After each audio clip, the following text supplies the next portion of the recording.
स्वागत है स्टूडेंट, फिर से हमारे चैनल पर हम आपके लिए लेकर उपस्थित हुए हैं प्रभा हिंदी कार्य पुस्तिका कक्षा 6 और 7 के लिए, जिसमें आज हम देखेंगे कार्यपत्रक नंबर 25 और साथ ही देखेंगे कार्यपत्रक नंबर 26। दोनों का हल हम देखने वाले हैं। तो बच्चों, हल देखने से पहले यदि आपने हमारे चैनल को सब्सक्राइब नहीं किया है तो प्लीज़ हमारे चैनल को सब्सक्राइब कर दें और वीडियो पसंद आने पर लाइक ज़रूर करें और कमेंट करके बताएं कि आपको वीडियो कैसा लगा। शुरू करते हैं कार्यपत्रक नंबर 25, जिसमें दक्षता है गद्यांश या पद्यांश को पढ़कर समझ के साथ उत्तर दे पाने की। तो हम पढ़ लेते हैं।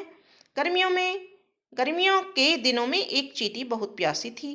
कुछ देर चलने के बाद वह एक नदी के पास पहुंची।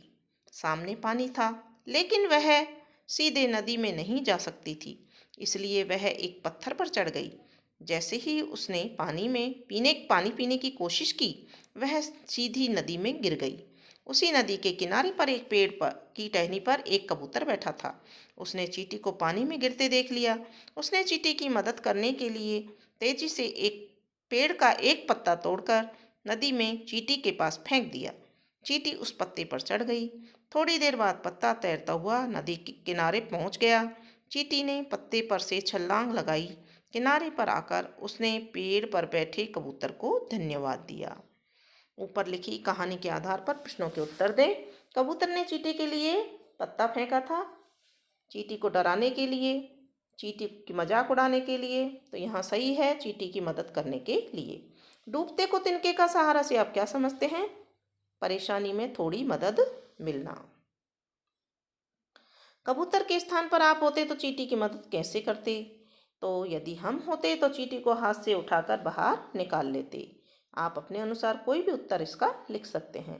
क्या आपने कभी किसी की मदद की है? अपने शब्दों में लिखिए। एक बार हम बाजार गए थे, तब एक बूढ़े अंकल जी को सड़क पार करने में उनकी मदद की थी। प्रश्न नंबर 5 है, नीचे दी गई स्थिति में आप क्या करेंगे? स्कूल में भूकंप आने पर सभी साथियों के साथ शिक्षक के निर्देशानुसार बाहर आ जाएंगे। घर का पता भूलने पर आसपास में यदि कोई पुलिस वाला है तो उससे बात करेंगे। घर में चोर घुसने पर परिस्थिति के अनुसार सुरक्षित जगह से फोन का प्रयोग करेंगे। अगला है, परीक्षा में प्रश्नों के उत्तर न आने पर थोड़ा सोचेंगे और याद आने पर सोच समझकर उत्तर लिखेंगे। इनका भी आप अपने मन से अपने अनुसार कोई भी उत्तर दे सकते हैं।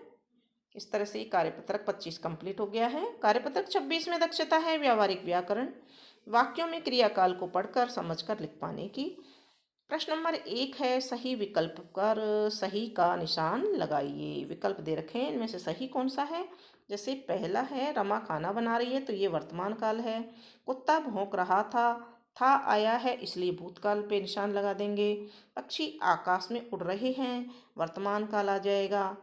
चित्रकार चित्र बनाएगा, यानी भविष्य में बनाएगा, अभी बनाया नहीं है तो भविष्यत काल आ जाएगा। बादल गरज रहे थे, भूतकाल गरज रहे थे, यानी पहले गरज रहे थे। इस तरह से हम इन पर टिक कर देंगे, राइट का निशान लगा देंगे। प्रश्न नंबर 2 है, दिए गए वाक्यों में क्रिया को रेखांकित करके उनका काल बताइए।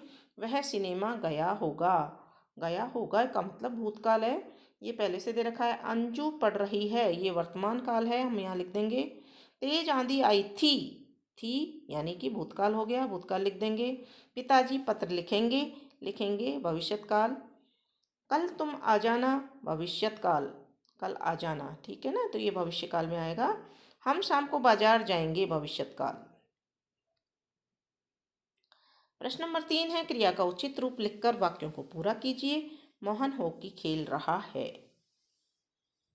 सभी छात्राएं घर चली गई, तो यहाँ पर जाना, इसका हमको भूतकाल में बदलना है, तो भूतकाल में चली गई यानी जा चुकी हैं वो। मैं कल दिल्ली, जाना का यहाँ पर बनाना है तो जाऊँगा। भविष्यकाल बनाना है, भविष्यकाल में जाऊँगा लिख देंगे। फिर अगला है, बोलना का भूतकाल, तो सुधा ने झूठ बोला था, बोलने का बोला था आ जाएगा। हम विद्यालय, जाना का जा रहे हैं, क्योंकि यहाँ वर्तमान काल लिखा हुआ है तो वर्तमान काल में जा रहे हैं। प्रश्न नंबर 4 है, नीचे लिखे वाक्यों के सामने उनका काल लिखिए। सलीम खाना खाएगा, भविष्य काल है। सुमन अनीता से बात कर रही है, वर्तमान काल। आप किसके साथ खेलने जाएंगे, भविष्यत काल। बारिश होने की संभावना है, भविष्यत काल।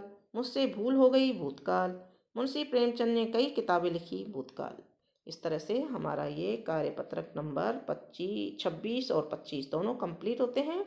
और आगे के कार्यपत्रक जो देखने के लिए जुड़े रहिए हमारे चैनल से। धन्यवाद।